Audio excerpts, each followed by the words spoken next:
سینا عمر فاروق رضی اللہ تعالیٰ کہتے ہیں میں ایک مائی بیوہ مائی تھی، بوڑھی مائی تھی، تو میں روز کوشش کرتا صبح صبح جا کے اس کا کوئی کام کروں، لیکن میں جا کے دیکھتا وہاں تو ہر کام ہوا ہے، جھاڑو بھی پھرا ہوا ہے، برتن بھی دھوئے ہوئے ہیں، کپڑے بھی سارے درست پڑے ہوئے ہیں۔ میں دوسرے دن اس سے بھی پہلے، تیسرے دن اس سے بھی پہلے، ایک دن میں وہیں بیٹھ گیا کہ کون ہے یار یہ جو میرے آنے سے پہلے ہر کام کر کے جاتا ہے؟ تو دیکھا، کہتے ہیں ابو بکر نے کر رہے تھے۔ اللہ، یہ وقت کے امام ہیں، یہ وقت کے خلیفہ ہیں۔ کسی نے کہا یا خلیفہ اللہ ہے، اللہ کے خلیفہ میری بات سننا، میں اللہ کا خلیفہ نہیں ہوں،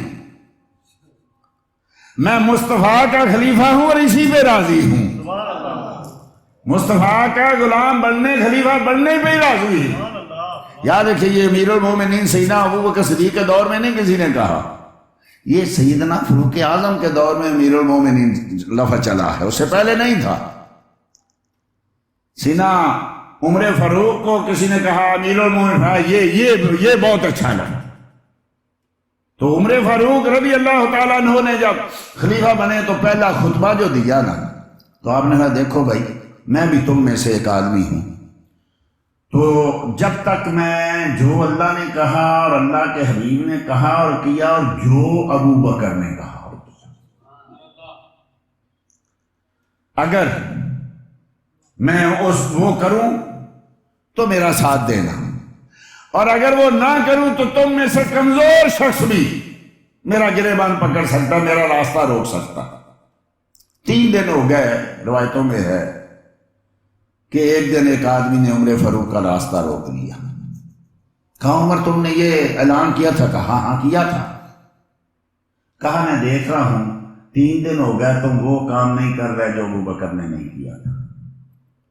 آج وہ کہتا ہوں قرآن و حدیث میں آ گیا، ہمیں صحابہ سے کیا، وہ کیا کرتے رہے ان کے اتنے خلاف، ہمیں کیا، بس اللہ اور اللہ کے رسول کی بات۔ آپ نے نہیں کہا بھئی جو اللہ کے رسول نے کیا کہا وہ کرتا ہوں کہ نہیں، جو اللہ نے کہا کیا کرتا ہوں کہ نہیں کرتا؟ نہیں کہا اچھا مجھے تو نہیں پتا کیا کرتے تھے، جو مجھے پتا وہ تو میں کرتا۔ فلاں پہاڑی پہ آپ روز جاتے تھے، تم نہیں جاتے۔ اب یہ نہیں کہا بھئی پہاڑی پہ جانا کون سی سنت ہے، حاجت کے لیے جاتے ہوں گے، کسی اور کام کے لیے جاتے ہوں گے۔ اچھا مجھے نہیں پتا تھا، آج میں بھی جاؤں گا۔ تو لکھا کہ سیدنا فاروق اعظم رضی اللہ تعالیٰ عنہ گئے، تو جب اس پہاڑی پہ پہنچے نا تو وہاں کسی کے ہائے ہائے کرنے کی آواز آ گئی۔ آپ آگے بڑھے تو ایک آدمی بیمار پڑا ہوا تھا، اس کو کوڑ کی بیماری تھی۔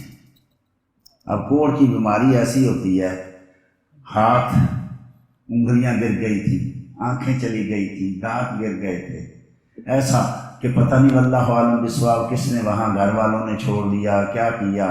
یہ ابھی کرونا گزرا ہے، ابھی ہمیں بتایا گیا تھا مر جاؤ گے اگر کسی بیمار کے ساتھ تم لگ گئے، تمہیں ہاتھ کسی کا لگ گیا تو مر جاؤ گے، کسی کا مسلح استعمال کر لیا تو مر جاؤ گے، کسی کے کپڑے استعمال کر لیا تو مر جاؤ گے، تم حج کرنے گئے تو مر جاؤ گے، تم مسجد میں گئے تو مر جاؤ گے۔ وہ جو ساری عمر شہادتوں کو ڈھونڈتے رہے انہوں نے اپنے حرمین بند کر دیے، انہوں نے اپنی مسجدیں بند کر دی، ساری چیزیں بند کر دی۔ اب یہاں کوڑ زدہ آدمی پڑا ہوا ہے جس کے بارے میں حدیثی ہے پھر من المجذوم کما تفر من الاسد او کما فرارو کا من الاسد، کوڑ والے سے یوں بھاگ جیسے تو شیر سے بھاگتا ہے، حدیثی بھی ہے۔ لیکن عمر فاروق نے دیکھا کہ یہاں ایک آدمی پڑا ہوا ہے، بیمار ہے، انہوں نے دیکھا کہ یہ تو بیچارہ بالکل کمزور، اس نے پتہ نہیں کچھ کھایا بھی ہے کہ نہیں کھایا۔ وہاں سے بھاگے، گھر آئے، وہاں سے کھانا پکایا، پتلا سا کھانا پکا کے لے کے گئے، اور اس وقت جو بھی ان کو ملا، لکڑی ملی یا جو بھی ملا، اس کے ساتھ انہوں نے اس کے منہ میں ڈالا۔ جب منہ میں ڈالا نا تو اس کی آواز نکلی، ہائے ابو بکر مارا۔ ہاں ابو بکر تو نہیں رہے، لیکن تجھے کس نے بتایا کہ ابو بکر نہیں رہے؟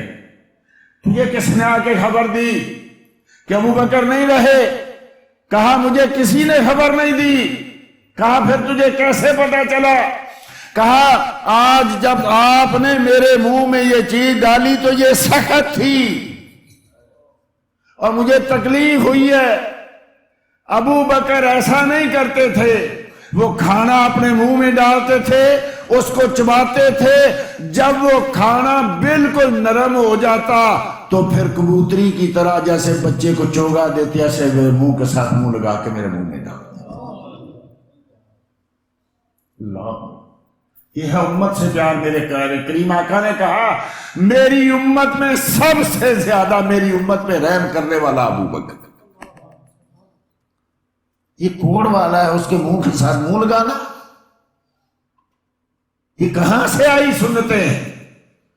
کہاں سے آئی غریبوں کے ساتھ اتنی محبت؟